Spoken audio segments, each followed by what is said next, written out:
Yo, yo, yo. Welcome to Wednesday night. It is Lolz Live. I am joined by my co-host, a man who just launched a website that I found out about 15 minutes ago, and I was like, what? How did I not hear about it? It is, of course, Brian Hooper, the website entrepreneur himself. How are we doing? Good. Fantastic. Tell us about this. I'm gonna go straight to the screen share because this thing is slick.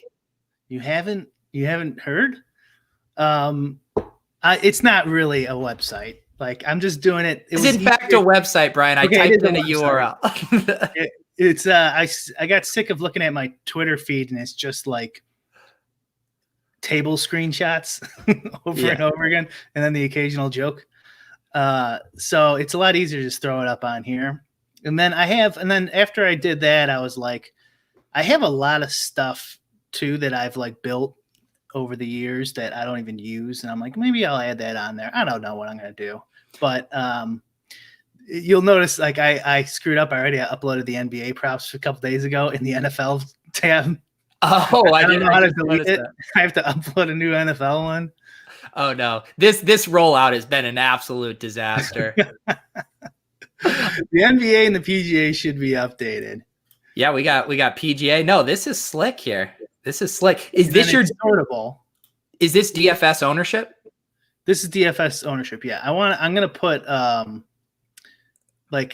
probabilities to win and stuff on there too, but you have to make more tabs, and that's a whole nother thing. So, are you just giving away the goods on ownership this week?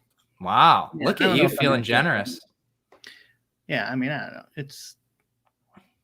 Are you going to be posting your R squared afterwards each week? Sure. Yeah, I'm sure it's going to be pretty high. It usually is. Look at that. I'm under the field of like what I saw from Alex and the other guys. Yeah. So that might be a little low, but I don't know. I think I'm happy with it with the 11-4 on Scotty Scheffler. That's pretty expensive. It's a weak ass field, and Scheffler's good young player, but I don't know. That could be. I think that's pretty solid. 11-4. It's hard to fit good golfers in there with that kind of heavy salary. Let's check in on the chat. We got our pal Jake Hari here. He wants to know the pressing question: any promo codes? Big Dick Brick. Yeah. Promo code Big Dick Brick.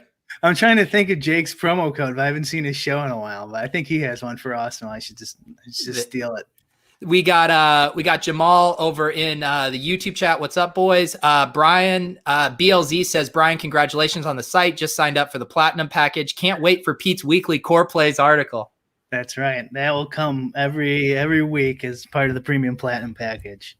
Jeffrey, I mean, now Pete will people will be demanding it with your success of the last 2-3 weeks here. Yeah, man. Blind squirrel keeps finding nuts week after week. Eventually, you can't say blind squirrel if you keep winning. Yeah, it's been a nice little heater here. Jeffrey Wilson wants to know the website name. I mean, brick75.com is what I'm seeing. Is that what we're going to stick with here? That's what it is for now. I mean, that's my personal site. So I have my stuff like on the site somewhere too. Obviously, I'm not going to share that, but yeah. And so like the odds and stats, I was thinking of putting like I scrape a lot of sites, like a lot of odd sites and football touchdowns and props and stuff like that. I was thinking maybe putting that on there, and then for people who want to build their own props, it would save them a whole bunch of time. And like PGA stats are kind of hard to scrape. Yeah. What else do I got on there? Just a bunch of stuff. I probably have too much to actually even put onto a site. Some of it's outdated. Yep. Like NBA stats and stuff like that. Really, for people, it'll be like more for people who like want to build their own projections. Does your PR team have a response for this not secure thing, this SSL certificate issue? You know what that is? Where does it say that? It's right here. Your connection to this site is not secure. Right next to the left of brick75.com in the URL bar. So does that say it on mine? Oh, it does. I don't even know. What is that? What does that mean? Basically, for people who don't know, it means Brick is phishing you and trying to mine your data. This is a data mining project. This is going to be the Facebook platform here. I'm going to give everything away to get DFS losers. That's like the one demographic, they're just always at home on their computer. DFS players are watching sports. The Zach Chapman says you could totally make good money providing all of this for real. LOL. I do think it is for real, but you're not making money on it currently. What is your long game? How are we going to hockey stick this investment, Brian? I don't have one. You tell me, Pete. You're the marketing guy. See, this is where we have issues. I'm the marketing guy that's not selling anything, and you have a really good product and aren't trying to market it. So maybe we could combine forces. Yeah, we've talked about this before. Yeah. I mean, the idea is that I have all this stuff. I don't think it'll kill me. Ownership percentage, I probably wouldn't have given out a year ago, 2 years ago. And I might not give it out every time, but I don't think it's that big of a deal anymore. Like, you could find decent ownership at a lot of places. I mean, I like mine, obviously, but Alex's is really, really sharp too. And like, if I, some of the scrapers and stats and stuff like that, if I transfer those on there, whatever, make your own projections. I want people to make their own projections. Yeah. So we have two people in the chat talking about League of Legends Worlds right now. It reminds you of the humble beginnings of this show. Chris Sommerman says, LOL, Worlds going on right now. We do not get a tab. Miguel says, LOL, group stage on Saturday. Will we be seeing the pioneers of the DFS sport in the lobby? Have we forgotten where we came from, Brian? I could put a League of Legends tab but then I'd have to update and put my projections on there because I don't even play it anymore. But then I'd have to update them every day and put them on there. That's too much pain in the ass. I was going to say, that seems like a lot of work for not playing. Yeah. Same problem with tennis is when I don't play, I'm not going to just make projections. And when I do play, I don't want those out there really. Because like the cash lineup would be like just the optimal for my projections. Almost every time. So you're even better than me. You're still juggling multiple sports. I've just gone full on football. I'm not even doing PGA. Last week you were trying to talk me into tossing a few in the PGA to try to ride my heater. I probably should listen to you. Oh, you probably would have won that. I didn't know you didn't do it. That was $200K down the drain right there, but you'll make it up this weekend probably. Yeah. Here's the thing. We might get an extra showdown slate depending on what happens with this Titans Steelers game. So, the showdown thought leader is always chomping at the bit for an extra slate. That's right. Yeah. Showdown, man, has really gained in popularity. I think they'll be able to get like, $1-2 million showdowns by the end of the year somewhere. Like if something crazy like that happens, where there's two popular teams postponed like this. Yeah. On a random day or something, or the Super Bowl. What was the Super Bowl showdown last year? Do you remember? What do you, the prize? Yeah. I think they had a millionaire, right? Pretty sure it was a millionaire. Yeah. I mean, it was at least $1 million. Yeah. You reminded me, I wanted to pull up our friend, Cody Main had been doing, I should minimize my DMs. My friend Cody had been doing some showdown stat stuff. I thought was some interesting ones. Average number of dupes through week 3, 9. Average number of dupes through week 3, top 1% of finishers only 24.9. Yeah. Let's see here. He found a bunch of people who failed to upload a lineup. This was the thread I was thinking about pulling up here. He said, think we've gathered a large enough sample, 10 slates, to do some early looks to see how the field has adjusted since last season. What showdown questions do you have?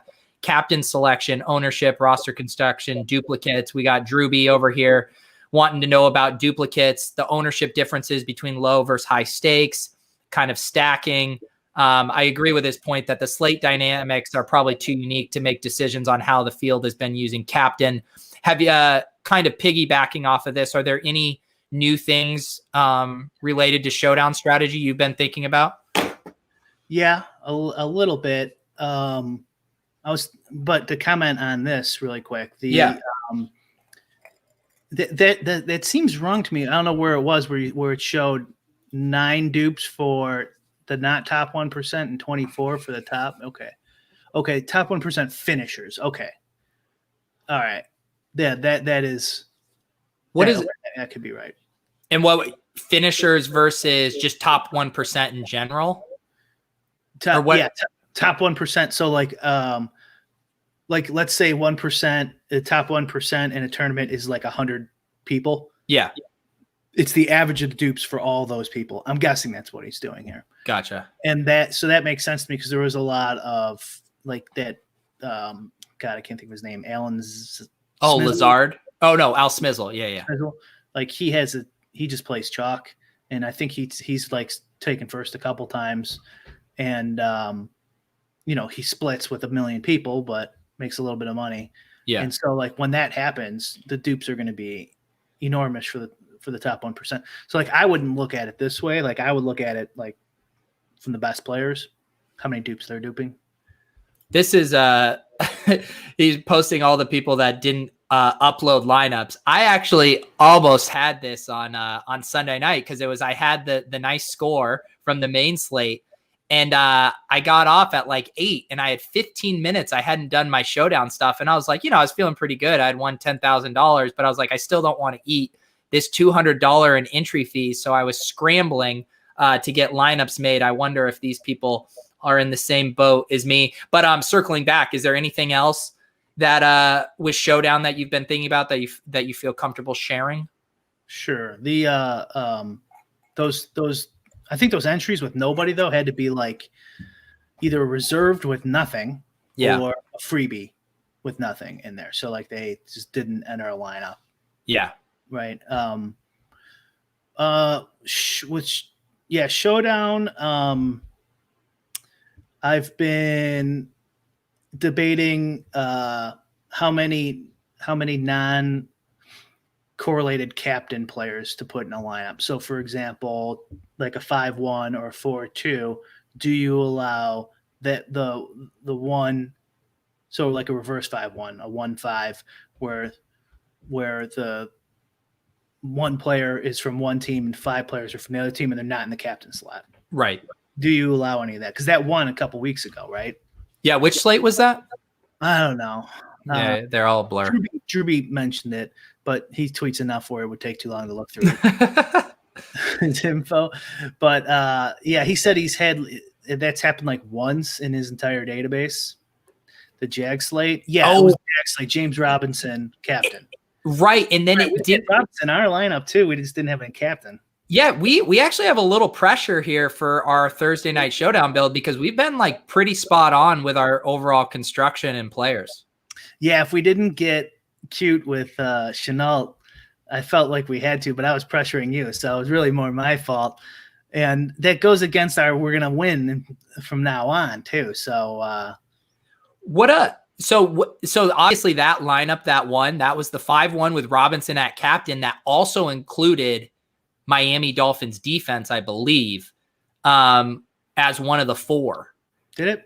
Yeah. Someone can correct me if I'm wrong, but I'm almost positive it did. Would you ever, with your lineup builds or rules, end up with a construction that looked like that with a defense against a solo captain? It would seem very, very unique. Yeah, no, that would never happen. So like, that's what I was debating. Yeah. And I think I'm still not going to do it. I'm not going to pull the trigger on that. I think it's just too unique. Now, some of these, it does matter, and this time of the year is perfect example. It does matter like how big these showdowns get. I kind of like don't even want them to get these millionaire big, because like even though you're trying to be unique, like you still dupe a lot. Like, yeah. So, and there's a point where it's just like, I can't play this garbage. So like tonight for the NBA one, I'm looking through some of these lineups. I just updated them while you were talking. And I got Solomon Hill and Doug Jones Jr. and like I have them projected for 2.9 points and 2.6 points. And so, like in the NBA, you would never play a guy who's projected to get 2.6 points. But in a Millie Maker, NBA Showdown 2 is also worse than NFL. Yeah. Because there's less plays. There's more plays in an NFL, especially in the NBA playoffs, because they shrink their minutes rotation down to just a few players. Yeah. So it's going to be super doopy, and they almost need to add another slot for the assistant to the regional captain, like we've been harping on. Yeah. Well, because it's just so doopy. Yeah, and again, to your point too about how far do you push the guys that aren't projected? For most, my anecdotal example from the a couple Sundays ago, or once, it's all a blur now, but it was the Raiders game versus the Saints, and I was 0.11 away from winning, and the difference was Jalen Richard versus my Zay Jones, and no one had my lineup with Zay Jones because Zay projected for just a few points less than Richard. And so that was an instance where it's in the NFL, probably unlike the NBA, where there's just more kind of samples throughout a game to differentiate there. Whereas in the NFL with random events, it's how much more likely is Jalen Richard to have a random play than Zay Jones. And that ended up being the difference between a unique lineup. Well, it goes on to what I was just talking about. It is way more likely than the NBA, than the two examples I just gave. So the odds of Derek Jones going off for, 15 points, let's say 15 fantasy points are super slim, but Zay Jones could catch one and break one, not easily, but he can catch one and for 30 yards or something. Yeah. And maybe that sneaks in there for 4.5, 5 points at $200 owned and not owned. So you could, there's no fumble recovery, pick six, 80-yard bomb in the NBA. Even if you bomb, a 3-pointer from the other baseline, it's still only 3 points. Yeah. So in the NBA, it's just so much. It's just way easier to get unique in the NFL. So the NFL showdowns, when everyone shit on them when they came out, I think I did too. I mean, privately, I wasn't really doing Twitter at that time. I'm this is stupid. This is a cash grab. It's actually pretty profitable, I think. That's a good call from Michael. Zay Jones revenge game this week. Raiders versus Bills. Also, Michael, I saw your message earlier and I saw your DM. I will message you when I get a chance in the next day or so. Marcus Amparo, our friend in the YouTube chat, says, do you use the team stack tool when it comes to NFL Showdown slates? Do you? The team stack tool. Yes. I thought you were a hand builder. Got you. Damn it. You got, oh my goodness, you got me so good there. Cause I was thinking, I was going through all these levels of, is Brian trying to trick me right now? And I didn't pass the test. Here's the deal. I use an optimizer maybe when I do Showdown, but when I build my single entry lineups, Brian, the ones that win $10,000, those are these guys right here. That's true. Okay. Anyways, answer the man's question. Yes, I do as well.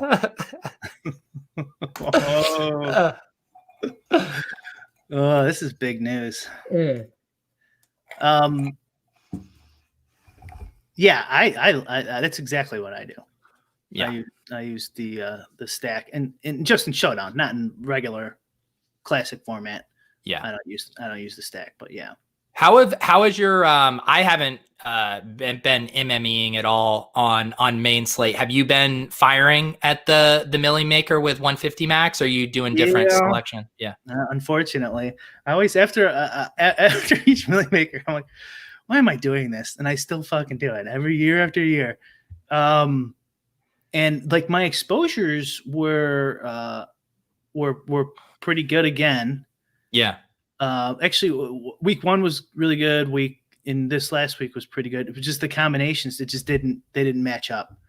And I was under on the Dallas Seattle stacks. Yeah. But I did have some, like I started off, I had some really good, like I had the Kirk Cousins stack with Jefferson. Right? Oh, nice. I had a few of those. And I'm like, well, this could go, because if there's a complete failure, if there's if Arizona, because Arizona didn't pan out for people. So that was one. And if that Seattle, that last touchdown that gave you the 10K hurt me pretty good. I'm so sorry, Brian. It's not your fault. Question with your, just out of curiosity, with your Kirk Cousins, Justin Jefferson, were those double stacked with Thielen or Cook, or did you have some solo Jeffersons? Both. Okay. So double stack with Thielen and or Cook. I don't know how many Jeffersons I had, but I had to have most of what the field had out there because it was really low owned. And Cousins didn't get a ton of points, but he got enough for his salary. And then just nothing else fell into place. And then Lockett, Metcalf. After Metcalf, I stopped watching Red Zone. Yeah. When Metcalf did that stupid walk in the end zone fumble. Yeah. That also cost me 10K when I redid the math. That would have got me to second. So I would have jumped from 10 to 20K. But here's the thing too, like I didn't expect them to score at the end of the game. I thought they were just going to kick a field goal and like they chuck it into the end zone. So I feel like it's all a give and take. Yeah. I mean, yeah, I guess if you look at it that way, but like you got to, like when you get lucky, you got to get as lucky as you can in these, like, especially since they're going more and more top heavy and all these, even in single entry, it seems like. I just did baseball yesterday. I took 11th in the first playoff slate, 50K to first. Yeah. 11th was like 700 or something. And second was like 10K. So 50K up top, 10K to second, something like that. I'm pretty sure it was 10K. And it's like back, a couple years ago, if you top 10, you could basically count on making a profit because that would like break you even at least. And then whatever else you entered will be your profit. But now you can't even count on that. Like you got to take first. It's almost just all a bunch of first or nothings. It's kind of ridiculous, honestly. I've always been on team put 100K up there up top, but now I'm starting to switch to the team flat pay, or at least a little bit better than what it was before. Yeah, I was just gonna pull up this one because this is actually. Let me go. I wanted to go to the lobby to actually look at some of those. The nice thing with the Roto Grinders extension is you can see the rake and how it's paying out in the min cash line. And I was actually talking about this with Joe Holka earlier because we've been doing some lineups for our show, the Tilt Space, and even like the Spy, which I love just as $100 single entry. I'm going to pull it up right here. You can see, I mean, 100,000 to first, 50,000 to second, 20% of the money to first and 41.2% in the top 10. And you're also not getting a true min cash, just massively top heavy. Wouldn't that before be like, obviously the payouts would have to change, but it'd be more like 100K, 75, 50, something like that. So like maybe divide that in half. Yeah. Yeah, I think maybe I'm wrong, but it feels like even the single entries have become more top heavy. The GPPs, like the main GPPs each day, have definitely gone off the rails, and maybe it's because of COVID or something. I don't know. Yeah. Like they're like not getting as many people playing baseball or something. Yeah, and like so the one that Joe had wanted to play like over, see if I can find this, was the Juke. Maybe I can just search here. So the Juke 3 Max, which is much smaller, but we see here you get a 2x min cash and just a much kind of flatter payout structure there where it's not as top heavy coming down here. So it's the thing. It's fun to put a single bullet in and know you have a chance at 100,000. But like you said, you got to get incredibly lucky to realize that EV. Yeah. I wonder if it's like some sort of psychological game too, because like the baseball one that I talked about yesterday, it was basically a winner take all. I mean, Yeah. I know like 10K is 10K. I'd take it in a heartbeat, but like, you got to take first basically. Cause like I said, 700 back, like that doesn't even pay for a 30-year buy-in. Yeah.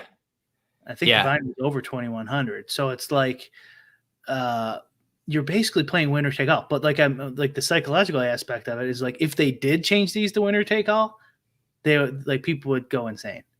But there's really not a ton of difference.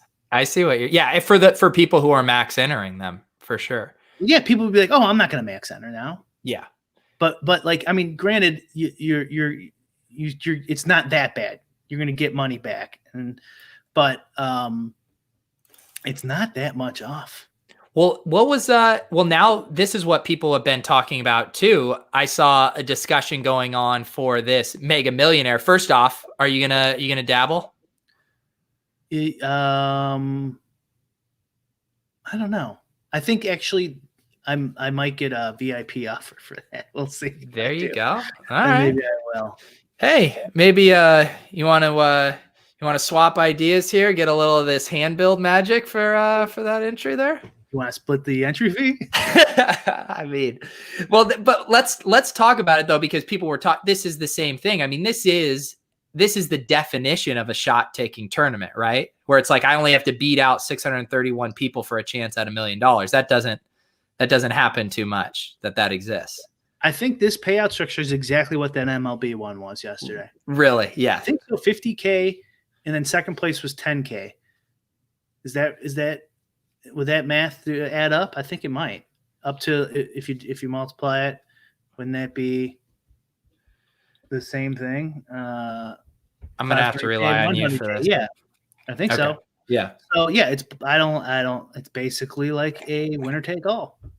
No, I mean 200K is still nice, but it's damn close. Yeah, like you've got to place high. Yeah. And so like, okay, well, 4,400, right? Yeah. So if someone enters, let's say 3 times, like they've got to take, top 15 to get their money back, basically. I want to see how much does it cost to max enter this? $80,000. Okay, now go back. Okay, so you got to take third to get your money back. You got to take third if you max enter that. If you take fourth, you're losing 10 grand. Oh my goodness, that's sick. I'm looking in here if we see anybody who. See if Alex is Empire Maker. Check his. It looks like he only had 2 there. He has 2. Go Sixers Go has 3. Tanner Tolbert in the mix. Oh my God. Well, now I'm not gonna play. We know who's gonna win. Check and see what's your Jaden. Is Jaden? No Jade. Why didn't they use a different screen name? It's so stupid. So did you see my interaction a couple of weeks ago where I made a Jaded Tanner joke and then Randone asked me why I didn't and then tag Tanner in my tweet? I did see that. Yeah. If you're gonna talk about him, tag him, he said. Yeah. And then Tanner, and I was legitimately like, I have no problem. Like, I'm obviously not gonna say anything on the internet that I don't care if it's seen by the entire world. I just assume people don't want to be tagged in every single tweet about them. So I'm glad we got that cleared up, but I do appreciate it. Now you can always tag Tanner. Yeah. Did Tanner respond to you at all? Because you did end up tagging. Yeah, he did. Why don't we just pull this up? I want to make sure I'm not. First of all, I need to remember his T Tolbert 05. TLD or T, I think. Right? All right. Yeah. So if we do this, we'll be able to find it. Oh, wow. This is, let's see here. Okay, here. This is how it went down. I said the only thing that could make this better, I don't even know what this is referencing, is a screenshot of a draft. Oh, this is the DraftKings Best Ball Apocalypse, where they gave all of those tickets out to people and then all the drafts were all messed up. So I said, the only thing that could make this better is a screenshot of a draft with Jaden Tanner where one of them took all backup QBs. Randone comes in hot, tagging Tanner in my mentions. I told him I wasn't feeling these vibrations. He gave me the shrug emoji. If you're going to talk about him, tag him. And I said, I kind of assumed he wouldn't want to be tagged, but it sounds like I might be wrong. Tanner, with your blessing, I will tag you going forward, but I need confirmation. And Tanner said, do whatever makes you happy, Peter. So that's how that conversation went down. All right. We do have a question in the chat here. Mike, please do not tag Tanner in this Periscope chat right now. This show's not for him. It's not for him. Actually, it probably is kind of for him. Fantasy Sharpie says, do you use ownership for Showdown, Brian? Yeah. Okay. Yes. That's the most important thing in Showdown for sure. Yeah. Well, and I would say, Sharpie, what that's tying into is the stuff where we're just talking about duplicates. Like, if you're not using ownership and you're just jamming the best plays, you're going to be duplicated a ton. So ownership's important because you want to make sure you have lineups that aren't duplicated, or at least not duplicated heavily. Okay. Let's see here. So Brian, like for NFL stuff, have you been like, are you in all the three maxes and single entries, or like what kind of specific game selection have you been doing for NFL? I've been dialing it back pretty strongly until I bink something. Yeah. Yeah. I'm not, I mean, I think I did a bunch of single entries, 3 maxes, 20 max. Yeah. Millie and like one other one, some Wildcats.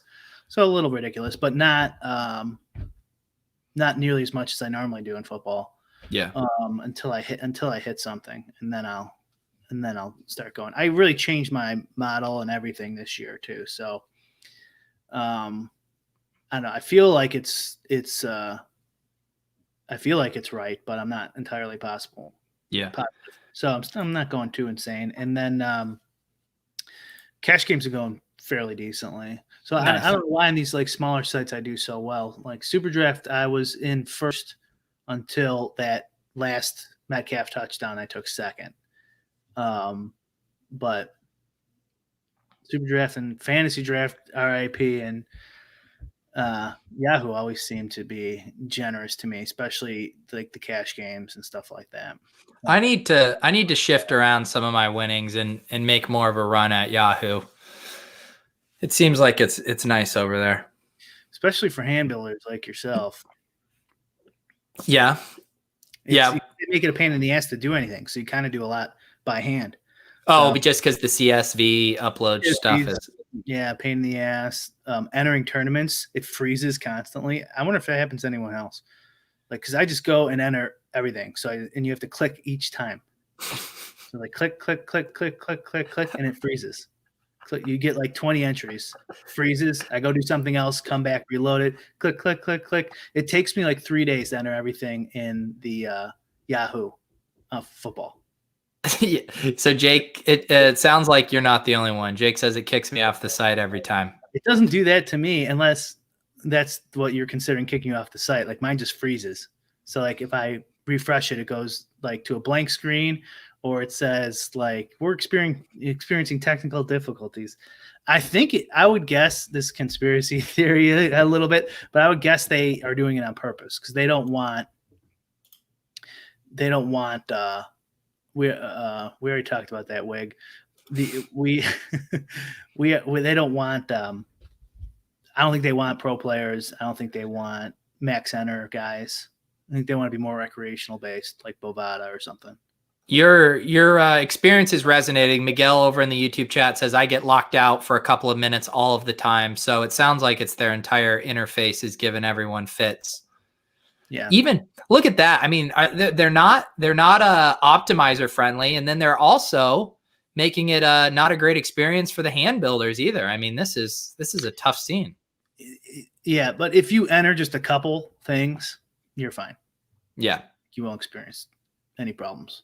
Yeah, I need to get back over there. Honestly, my Sundays have been just busy because now I'm doing a show from 11 to 12, and then I normally hop on a quick call because Leone and Holka and I are doing a lineup or two together for our show, and so then I just don't have time to devote the actual attention it would require for me to maybe be vaguely profitable.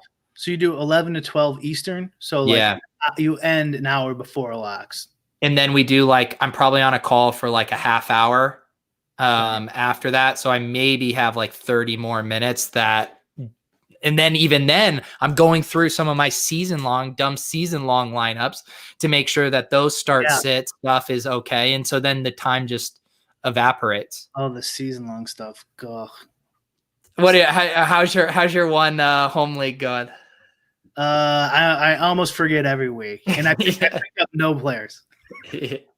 You're treating a best ball approach to your season long management. I consider it a best ball, except I have McCaffrey and why can I not think of Tariq Cohen? So you are losing players right and left. I need to pick up a running back, or I'm not going to have a second running back. So I have to make a move. New segment. We help Brian put in a waiver claim right now. When did your waivers process? I think it processes tomorrow. All right. Yeah. Pull it up here. We're also going to be building our quintessential showdown lineup. This week's game is absolutely. Actually, sorry. There was one question here from Tyler that I wanted to circle back to. He says, how are y'all approaching a week with so many high implied totals? I actually hadn't looked too closely at all the totals yet. What is your thoughts on that, Brian? I mean, I guess real quick from my perspective, it's just I like it when there's a bunch of high totals because it means if there's a chalk game, it means that there's other games that we can attack that could realistically have similar amount of points at lower ownership. Yeah, you're not going to have to fade the Dallas-Seattle game and take like such a big risk. There's been some studies out there, you could Google them, where I think Brandon Mandom's site did it, where they show that like ownership, even when ownership is high on these high implied totals, like people don't own them enough, like that they're so beneficial to DFS points that you should still stick with them, which goes to your single entry strategy, Peter. I just did a little study myself a couple days ago on my database, and because I was thinking about that because of the Seattle Dallas game, I didn't have a ton of them, and so I added a variable of if the projected total of the game is over a certain number, what effect does it have? And so I did it in 3 steps. So over a certain number, in between a number, and below a certain number. And it showed it showed a negative effect on fantasy expectation. Wow. So it could be that the fantasy points were overvalued before lock. And I honestly only did it. It only took me like an hour, so I really need to do more to it. But when I saw that, I'm like, okay, this isn't worth my time because it's not showing me what is logically true. So I'm gonna have to do extra work, and then I'd just rather spend time doing something else. Yeah. So interesting. But maybe I'll look at it again. But yeah, I mean, obviously, the more fantasy points there are out there, the more real life points there are out there, the more fantasy points that are available for the players to take. And yeah, the more the merrier, because like if you have just like a whole bunch of 38 point projected games, and then like 258 points, it's like, oh man, that's a lot of room you got to cover. Yeah, and it's just like that's kind of what's fun about these big main slates is that. You don't, we're talking about showdown, like you got to make some pretty gross plays. You got to have an Anthony Sherman in your lineup sometimes to win. And that's not that fun. But on a main slate, like I made a contrarian pivot to Austin Eckler, who's like a smash, like bell cow running back with a high floor and high ceiling with his target projection. Like the fact that you can make contrarian plays that aren't actually quote unquote bad plays, I think is pretty fun. At least for the casual player. Yeah. I mean, you don't have to go like 1% players at every position for sure.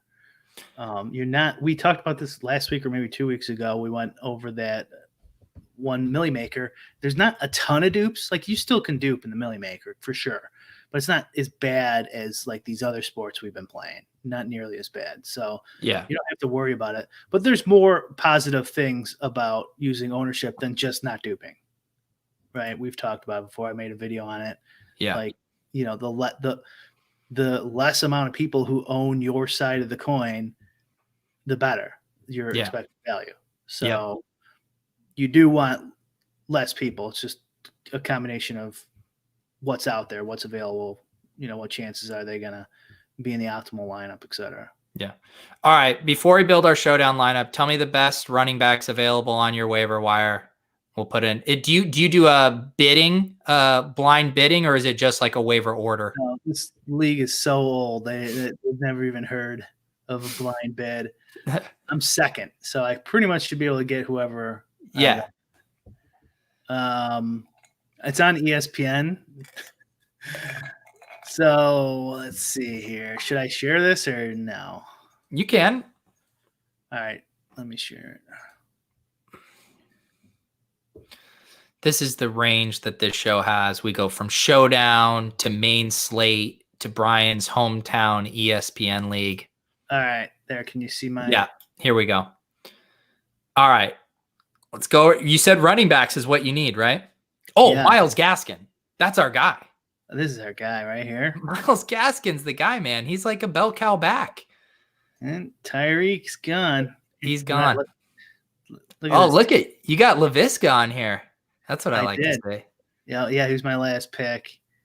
And then I went to Goff, Woods, Cooper Kupp stack, and then I went Evans, Godwin, and I couldn't get Brady. My buddy took him right before me.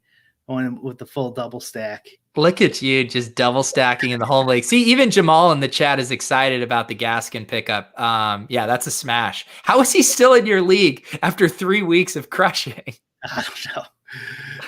I don't know. Oops. Whoa, look at that Hall of Mirrors. All right. Now we got you squared away with Myles Gaskin, who is friends with my buddy Patrick Laird. All right. Showdown slate.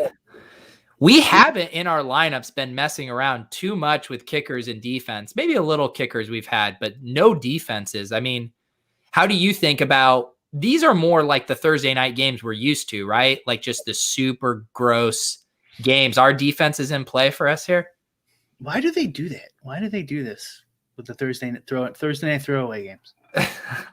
I have no idea. I mean, I personally think the entire concept of Thursday night games is like broken until that they give like players a bye, before or after. Like they just shouldn't be playing on a 4-day turnaround.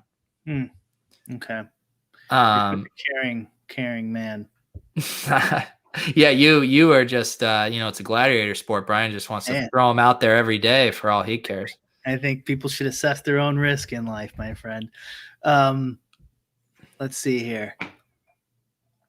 What garbage. So, yeah, and just our news and notes is the Broncos are down to their third string quarterback. This is fascinating to me, Brian. The Broncos are down to their third string quarterback. They don't have Von Miller. They're all pro linebacker. They don't have Cortland Sutton. They're Pro Bowl wide receiver. They are on the road in New York and are 2.5-point favorites with their third string quarterback and half their team out. That's how bad the Jets are. So that means we're taking the Jets big time. I mean, it does seem like that's where the value might be. Should we do the 1-5 reverse stack? The 1-5. You're right. I love how you throw out ideas and then you're just immediately like, no, we should. No, we let's just win this one. Okay. Okay. Should we try to win it just as winning is a bit? It's kind of my new thing. Yeah, let's do that. So you increased your winnings each week, right? You're at 10K last week. So now this one we need to win like at least 30K. Right. Well, I was thinking about that because I've done a 4-figure screenshot. I've done a 5-figure screenshot. I'm not allowed to screenshot again until it's 6 figures. So we need 3 dupes or less here then. We need 3 dupes or less because we have to get first or second for the screenshot equity. I'm not screenshotting 75K. I'm sorry. Okay. Hey, you're a baller now. What would it take if you won that that big Mega Millionaire contest, you'd screenshot that, right? Probably not. Brian, you got a screenshot of Millie. I don't know. Maybe. If you pressured me. Yeah. You could be like, subscribe to brick75.com, more where this came from. Okay. Your pick. What story do you want to tell with this lineup, Brian? I want the Jets. I wish I would have done my Sims before this. They could tell us a little bit. Is Crowder truly questionable? Yeah, he's trending in the right direction. They say he's more probable than doubtful. All right. What? Okay. So if he plays, is Baxton Berrios really diminished there? I think so. Berrios has been the one playing in the slot. He did. I mean, does this picture? I've been rostering white guy. Honestly, I thought he was too until right now. That's not the right picture. I don't know if it is. This is what happens when you watch Red Zone only. Like, you don't even know what's going on at the time. It is true. Like because they have the helmets on. It's so different. Yeah. All right. I thought that could be a sneaky little Crowder doesn't sit, Braxton, captain, Jet stack. Might be able to keep that in the 2 or 3 dupes. But that's not going to work. So if we're taking the Jets,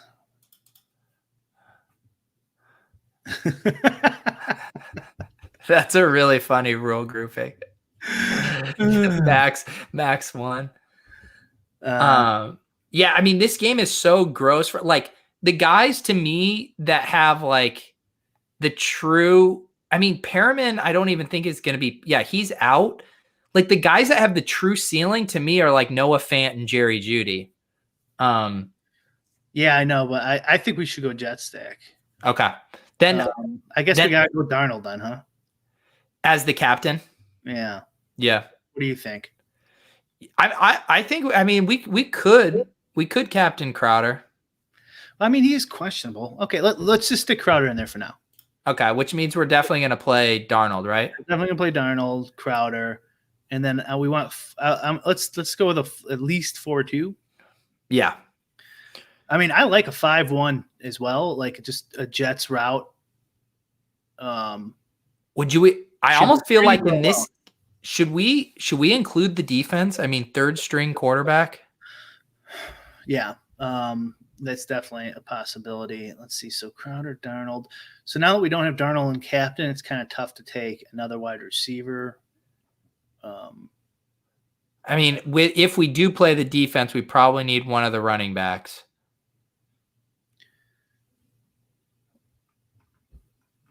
Who are we going to take from Denver?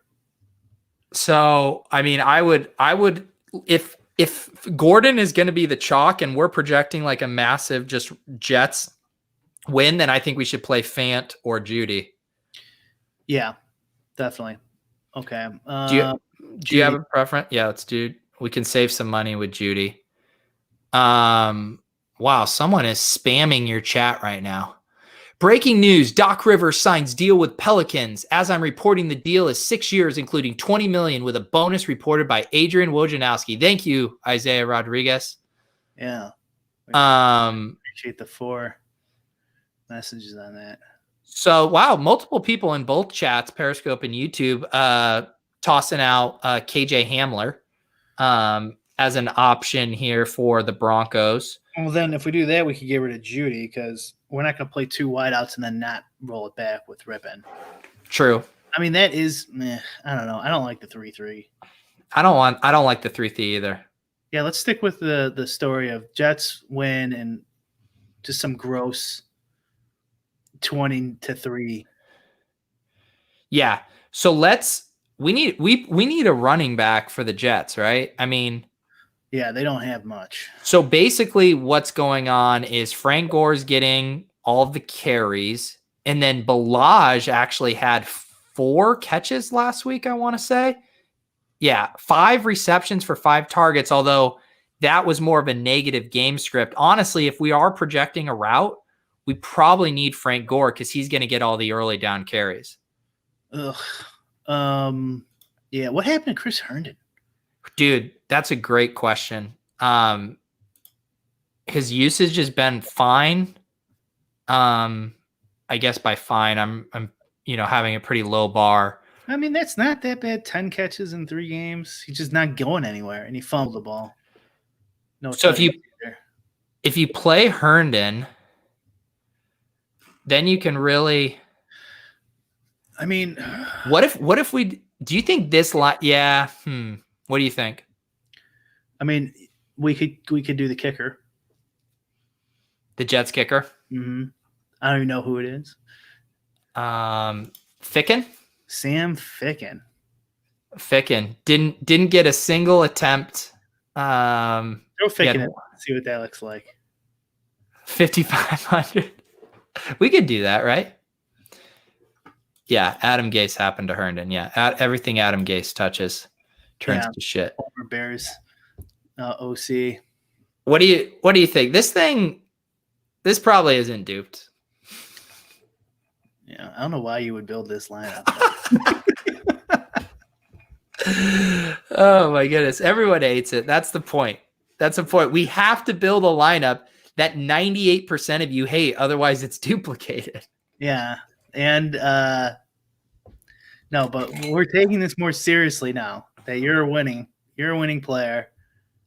My only concern would be, do you think it's a mistake to have like the Jets and the kicker without a running back? I mean, let's see. Okay, so Gore would need to get. I mean, freaking can get 3 field goals. Yep. Darnold throws 1 tutty to Crowder. Yep. And Herndon catches 5 balls, no touchdown. Yeah, I mean, it can definitely happen. And then they win 20-3. And then Judy's just the highest scoring guy on Denver's shit squad, I like, Jamal says defense and kicker seems thin. Again, all these lineups, you look at any lineup that's going to win a showdown slate with less than 10 dupes, Brian, and 150 max. You're going to look at that lineup ahead of time and say, that seems thin, right? Like that's kind of like, no, those lineups never look good ahead of time. Right. Yeah. What were the guys we were just mentioning? Sherman, garbage. Yeah. The guy you played on the Saints. Zay Jones. Yeah. Zay Jones. I guess you got to play these garbage guys and then hope random shit happens. I mean, we could say that the game's like goes high scoring for some reason and change it up. One guy we could play that is a running back. So against Indiana, this is their rookie, LaMichael Pirine. He had 7 attempts and 2 receptions. So he kind of is getting a little bit of work in both facets. It's just Balaj had more receptions and Gore had more carries. So he's someone we could mess around with a little bit too. And he's a rookie, so like there's a better chance his role expands more so than like Gore and Balaj, who have been around the block about 1 million times. Okay. Then we have like 10K under the cap. I'm just tossing out ideas. Players. I don't mind that. We could get rid of Herndon, put him in there, and then upgrade Ficken. We can literally play anyone.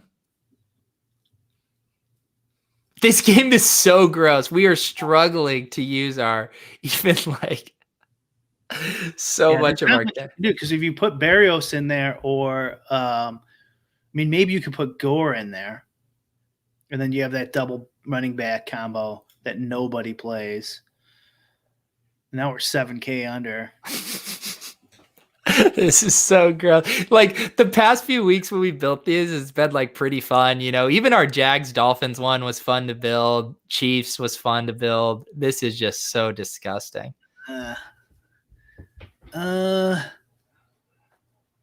Wait a second. Uh-oh. The wheels are turning. Speaking of wheels, randomizer. Okay. Let's just let the randomizer gods pick it for us. Okay. Let me. And what do you want me to put in the wheel? Whatever makes sense. Like so, or we could just do it between. Oh, we did this last time. Between the two lineups, maybe. What do you think? You just tell me what to type as options, and I'll do it in the wheel. Okay. Option 1, option 2. Okay. And so option 1 will be the kicker lineup, and option 2 will be the 7K double running back. All right. These are pretty garbage lines, but this is a garbage game. How about this, Brian? How about I'm on the heater of a lifetime? How about we spin and then I put both of them in? Wow. Okay. On me. I'll split it with you if you want. Well, there you have it. It's both of them. All right. Throw them in there. All right. So we have this one. And we will add one more. Oh my! So we could take first and second here. That's the goal. That's the goal. Solo ship first and second. All right, now you have to that balance. This eye popping. It really is. It's got to feel good to be making all these shows all the time now and have that balance. Why do you think I'm not going to withdraw? I need the screen share balance equity. Yeah, just you can import our lineup we just did and then switch the two. Probably. Oh, you're so much smarter than me with this stuff. All right, what was our switch we're gonna do? So get rid of Gore too. It was frickin' and frickin'. And then who was the other guy? Now I can't even remember who we're gonna do. It was Fickin. Oh, it was Herndon. Herndon, yeah. Okay, there we go. There it is. So how much is first and second? 450K. Yeah. All right. Congratulations. So, split two ways. That's a lot of money. 225K each. That easy game. Guaranteed, basically, after we put both of them in there. That's right. All right, guys. This has been a fun show. We've learned a lot. Brian, anything else that you want to tell the people about brick75.com/betting? Nothing yet. If I don't put something up, tough luck. Hang on, I need to utilize the banner feature on StreamYard here. Look at this. Watch this. Brick75.com/betting. How haven't I been using this more? That thing's awesome. Yeah, you should just put just bullshit down there. Yeah. At Tanner Tolbert.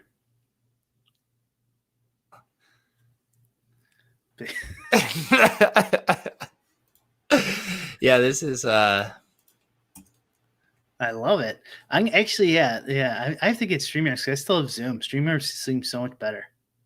Yeah. Oh, this is a good suggestion from Jamal. Sports betting books reading list would be sick. I know we've both mentioned The Logic of Sports Betting by Ed Miller. I learned a lot from that book this summer. Do you have any other reading resources you'd recommend? Yeah, but I don't want to give out that information. No. True Poker Joe has a book. I think if you can Google that in sports betting, it comes up on Amazon. That's pretty decent. What was this other guy's name? Do I have it on my PC? This one was also very good. Let's see. Yeah, I have my Kindle here. Let me pop it up. There are a lot, but I was just thinking about this the other day. The sports betting industry, the sports betting, sharps, man, they do not give out information compared to like DFS touts or whatever, DFS players. Sports betting touts do not give out any information like at all. I don't know if you've paid attention to this, but like they'll barely even tell you how to like convert odds if you ask them. You know what I mean? Like they're getting a little more generous, it feels like, because like some of them are trying to get like a social media presence. But over the years, man, it's tough to get any information from them, and I'm not entirely sure why. I mean, obviously, you don't want to give away your edge, right? Would be a main point. But I think in sports betting, it's just like it's a little easier. Like, so like, let's say there's like a derivative market where you could just like figure out from the main market that this derivative is wrong because it's a derivative of the main market.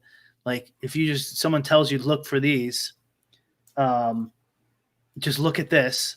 Just price every one of these derivatives on every book. One of them is going to be off, once every other day or something like that. I'm just completely making this up. Like, that's like a quick, easy edge you're going to lose. Where in DFS, like, you can give away your ownership percentages like I do. It's not like a huge disadvantage to me because, like, do you know how to use them? You know what I mean? So, like, it might just be they're not, apples to apples comparison. And like the tout world's a little different too. So, okay, here's the other book is Winning Sports Betting by Masaru. Okay, maybe I should just type this in. Kanemoto, Kanemoto, Winning Sports Betting. That one's really good. I like that one. True Poker Joe's book is Sharper, A Guide to Minor Sports Betting. The Logic of Sports Betting I have on here is really good. Also, you had mentioned too, Captain Jack's YouTube has some good videos, not books, but good video resources. Yeah, Captain Jack has like, that's more information than most sports bettors will give out. Period. Yeah, a very closed industry. Like, they just do not want to give away their edge, rightfully so too. And they're also like, I think, like, shell shocked from back in the day. NetTeller was like the PayPal of the time. They got banned, and so they had to figure out a way to get their money around. And then the American market went illegal, and Pinnacle pulled out of America. And they just got burned so many times and stuff like that they just don't want to give away anything. And I can't blame them. But I'm getting more and more into sports betting. I think it's like, right now, it's just more fun for me. Yeah. It's just hard. It's a lot harder. Yeah. All right, guys. Thank you for tuning in this week. A few of our housekeeping things. If you haven't hit the subscribe button to Brian's YouTube channel, do that. If you turn on the notification bell, you will know when we go live. Maybe you can even coax Brian into doing some solo strategy shows as well, so you don't have to deal with me every time you go to Brian's channel. Check out his new website, brick75.com, all free prop lines. Very cool stuff. You can also subscribe to this podcast in the podcast version. If you just search Lolz in your podcast app of choice, you can get the audio version. Brian, anything I'm missing? No, that summed it up for me. All right, guys. Thank you, as always, for tuning in. You laughed at us now, but when LaMichael Pirine and Frank Gore ball out tomorrow, the joke will be on you guys. The Showdown thought leader and Brick 75 will reign supreme. This has been Lolz. We'll see you guys next time.